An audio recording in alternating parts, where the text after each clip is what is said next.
Today I've got more tips on how to deal with clients who get intensely triggered in sessions or who go into overwhelm when you're working with them.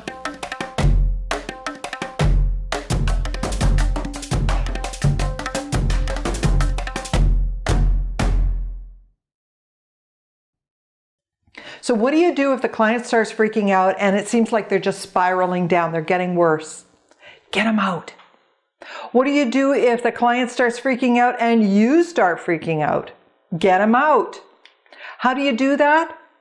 First of all, speak calmly and firmly. Make sure that your voice is very calm and very firm. You got to take charge. Second, tell them to open their eyes and look at you. Give them instructions. And third, don't touch them. Just repeat, look at me, open your eyes and look at me. Just repeat that until they comply. Because what you want to do is restore balance before you proceed. Now, if they open their eyes and they're still freaking out, and that can happen, it's kind of like a flashback. That's how you need to view it. They're stuck in a memory. They're stuck in an image in their mind, and they're just being triggered. So what you need to do is bring them back into the here and now, into present time, because they're in the past.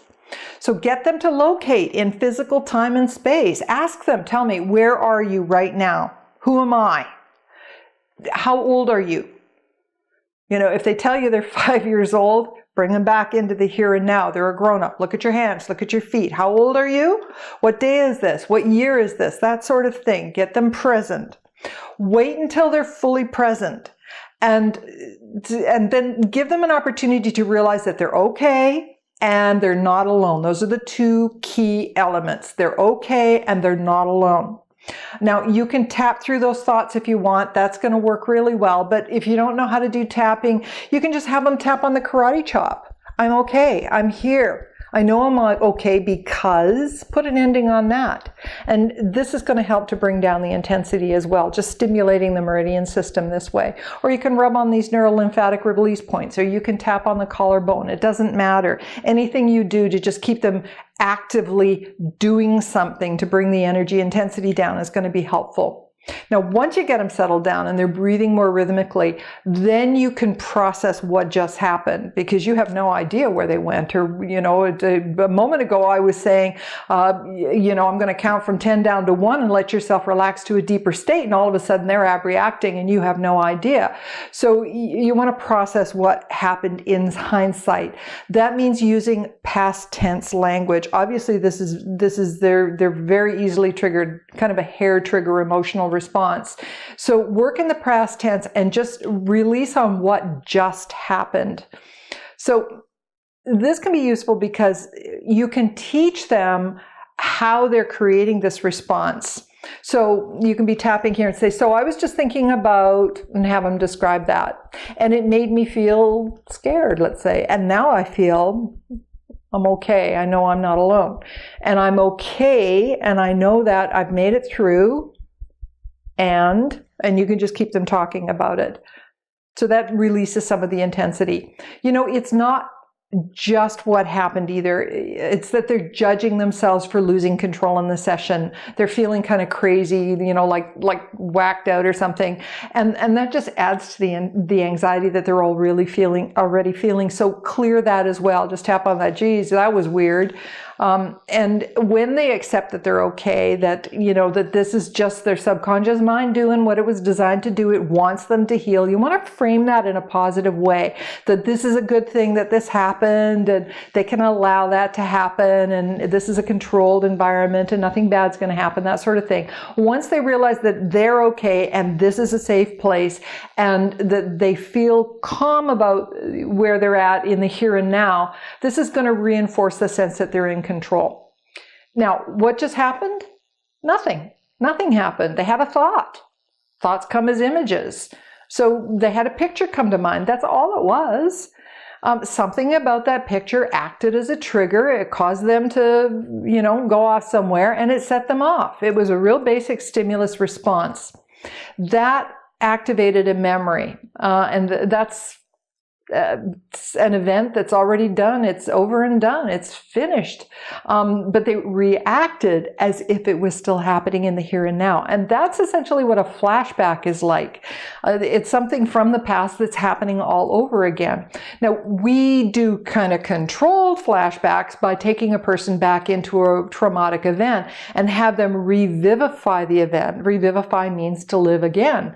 So we're doing that. But if you find that they're overwhelmed, it's too much for them, or in some way it takes you by surprise, or you don't feel that you're prepared, then the best thing to do is just get them out. This is working with the subconscious mind. Its prime directive is to protect. So that needs to be your prime directive. Protect your client. They need to know that their subconscious mind is designed to take care of them. It's doing its job, and that there's nothing wrong with them. The mind is doing exactly what it was designed to do. You understand that. We're going to work with that ability. And obviously it just stepped in to avoid a perceived threat, something they thought was a threat. It's just that the subconscious mind doesn't know the difference between real and imagined. That picture came to mind and it thought it was real. It just doesn't know that they're not in that event, that situation anymore. So what that tells you is that that particular memory has not been processed and stored as past. It's still active. The subconscious mind doesn't track time the same way that the conscious mind does. So as far as it's concerned, it's all still happening now. And so that means that the threat is still real. It's present. So always, always, always respect the subconscious mind's need for safety first. Put that first, and you're going to find that your work will be a lot easier if you do. Work with the subconscious mind. It's going to work with you if you work with it. It wants the same thing you do. It wants the client to be safe, and it wants the client to feel better. It just doesn't have a choice. It must protect. And sometimes it'll do that in ways we don't like.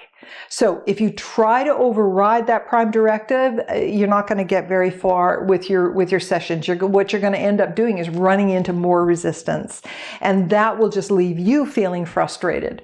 The client will have to struggle unnecessarily, and sometimes it can even make things worse. So when a client goes into overwhelm and you don't know what to do, get them out. Restore balance, and then clear what happened. Work with it in hindsight. Put it in the past. Help them connect whatever that thought was to whatever feeling came up associated with it. So what thought were they thinking that caused them to freak out? Help them to take ownership of their response. And because that's going to be a step in the direction of greater empowerment. And acknowledge every improvement, every shift toward the better. If they calm down a little bit, you can reinforce that. I do feel better. I'm allowed to feel better. Validate every positive shift and validate their movement toward safety and security, because that's going to create more space for them. Remember, Rome was not built in a day. Neither was the problem. Clients who get overstimulated and go into overwhelm, they just need to take things more slowly. And sometimes they don't know how to rein all that in. And so you need to take charge and rein it in and make it more manageable for them. So just work with that prime directive. Safety first. That's it. And you'll get there.